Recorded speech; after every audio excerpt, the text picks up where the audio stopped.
Mr. Srivatsan, over to you. Thank you. Yeah, from here is good.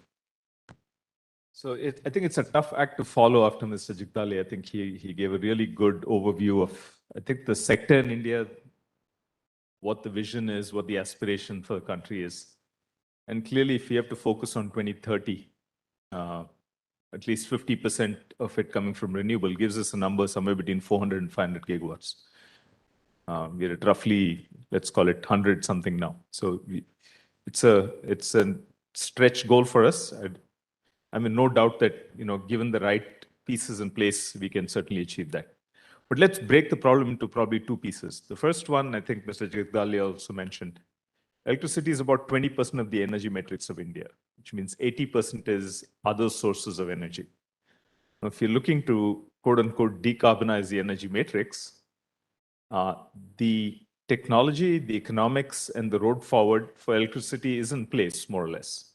Solar and wind are established technologies.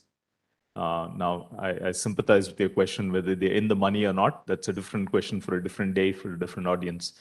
But certainly it can be built, even if the energy intensity of India does grow. And I think that was mentioned as well. So let me focus on the 80%, right? Because decarbonization has to take into account what are we going to do for 80% of the energy matrix where the solution is not quite as clear. And what role does renewable energy have to play there? So clearly we think in terms of electrification, but the large uses there are certainly transportation, mobility, heating, whether it's in the industrial context or commercial residential context. And that's where most of the fuels are used. And I'd say, I'd go out on a limb, it's probably 100% hydrocarbon-based fuels for the most part. What solutions exist for that today? People talk about electrification of heating. They talk about heat pumps for commercial and residential complexes. For large industrial complexes, heat pump is not the solution. But can you start to use renewable sources or renewable derived solutions for the 80% of the energy that we used?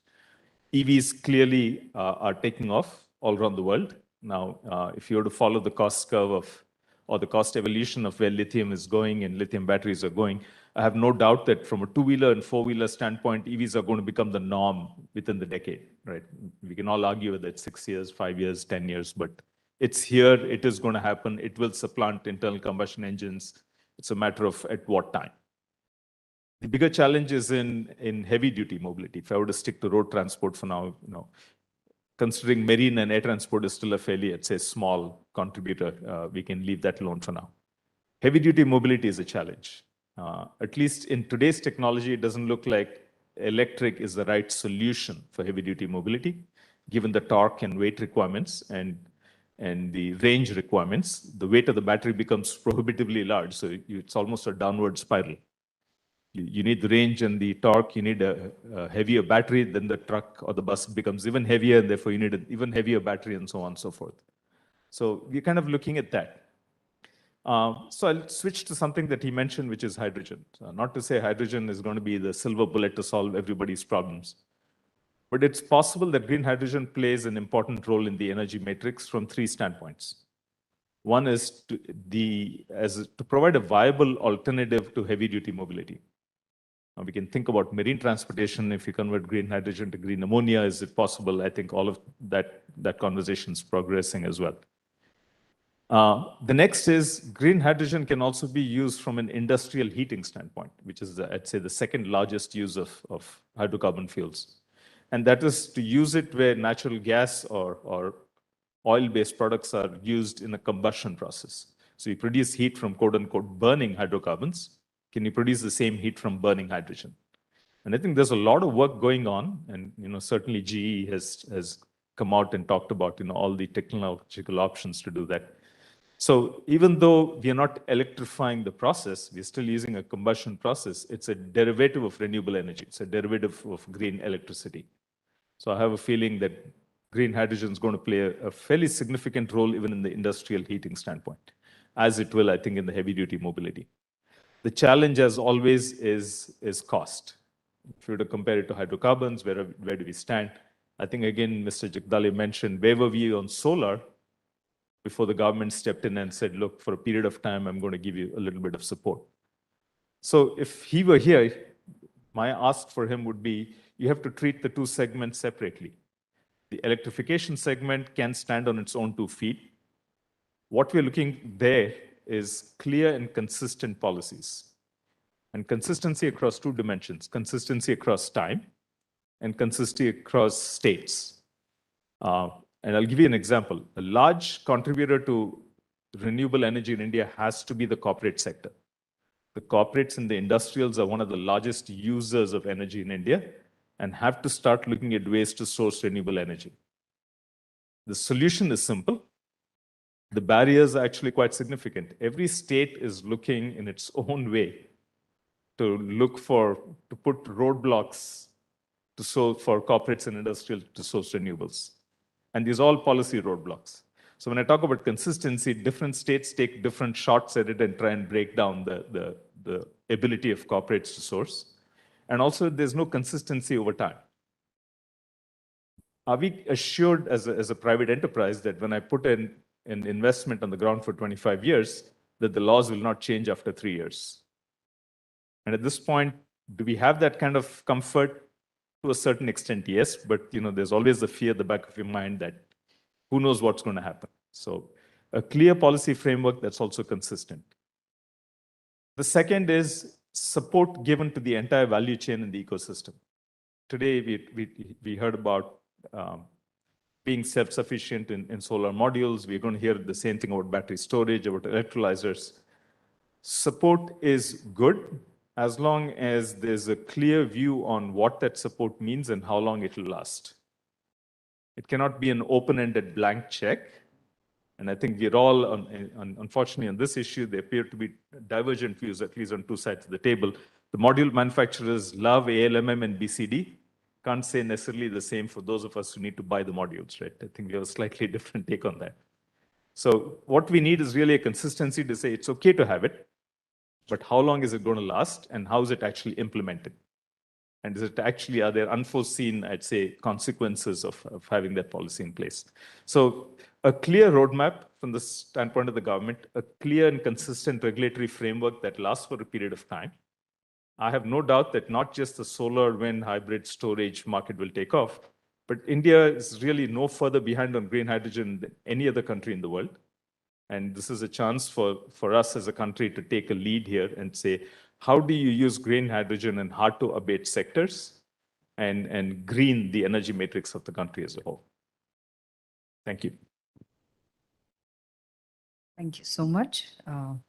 We'll come back to, I have many questions myself, but we'll come back to it. Over to you. So how do you look at the adoption of the green, of the hydrogen first? Because the green hydrogen comes later. You generate green hydrogen and then you can't look for the adoption. The adoption and the market must be created much before. And that then becomes a gray or a blue hydrogen. It is not green. So how do you see that being taken care of? No, it's a great question. Again, if I were to break the problem up, Mr. Jitali mentioned it. The easiest use case is where people already consume hydrogen, refineries, fertilizers, glass polishing and so on. All they have to do is change the source. They say, okay, I get it from ABC, now I'm just going to get it from B. The bigger challenge is in new use cases, DRI, in the steel process, heavy-duty mobility, for example, burning in furnaces to substitute for LPG or natural gas. I don't even think we necessarily need gray hydrogen to do that. It's a chicken or egg situation right now. Our conversations we have with customers is, let's go and do it. And they say, I can't afford it. The cost of green hydrogen is so much higher. I said, the ecosystem as a whole needs to gain experience by going up the experience curve and building capacity. You cannot go there unless somebody wants to build. You cannot build if it's not competitive. And I think that's where the government steps in, right? It's either use mandates or it's, equivalence of VGF schemes.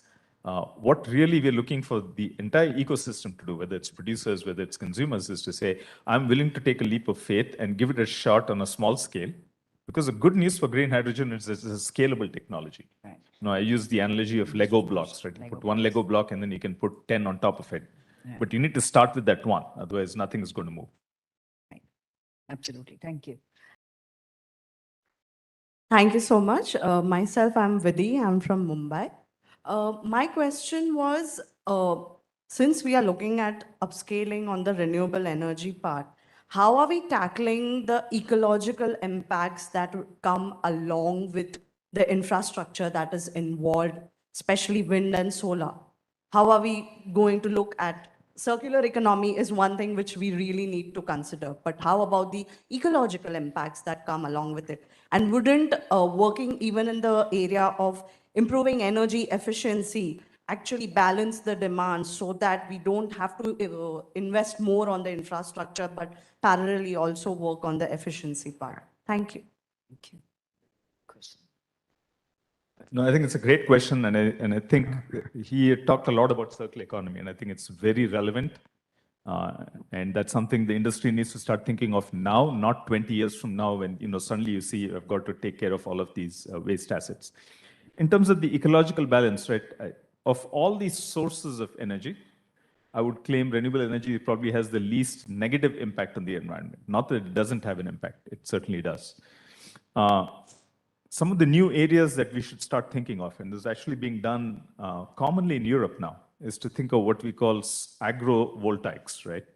So instead of saying farmland can never be used, you actually say, why don't you build solar on the farmland? And there are certain types of crops that actually benefit from being in the shade, especially given the Indian context where we expect temperatures to rise. Why don't you take advantage of land that's already being used for certain crops and build solar on top of it, and both benefit actually, right? And solar also has, I think, an important role to play in new areas of, hydroponics, for example, vertical farming. But in terms of the overall ecological impact, an existing asset, does use up land, and land is valuable. So we need to start thinking in terms of how do you minimize the amount of, I'd say, usable land that you use for solar. And again, a solution mentioned was there's plenty of rooftops all over India. Right? So we need to start thinking about using that as available space, but that gives you a different problem in terms of distributed generation and microgrids. How does that link into larger grids? Problems that can be solved. We shouldn't start thinking about, oh, it's too big of a problem, microgrids, let's not solve it. No, let's build on rooftops and figure out how to best integrate them into the grid or to create small microgrids. So I hope I've answered your question, but I went a couple of different directions there. We are done with the time. So I have got two reminders from him. So thank you so much. My takeaway from this is we are in the right direction. We must have clear and consistent policies. And I think that's the ask from the government. And let's see if we can connect with them on that. And let's hope that we will be going green very, very soon. Steadily, though. Thank you. Yeah.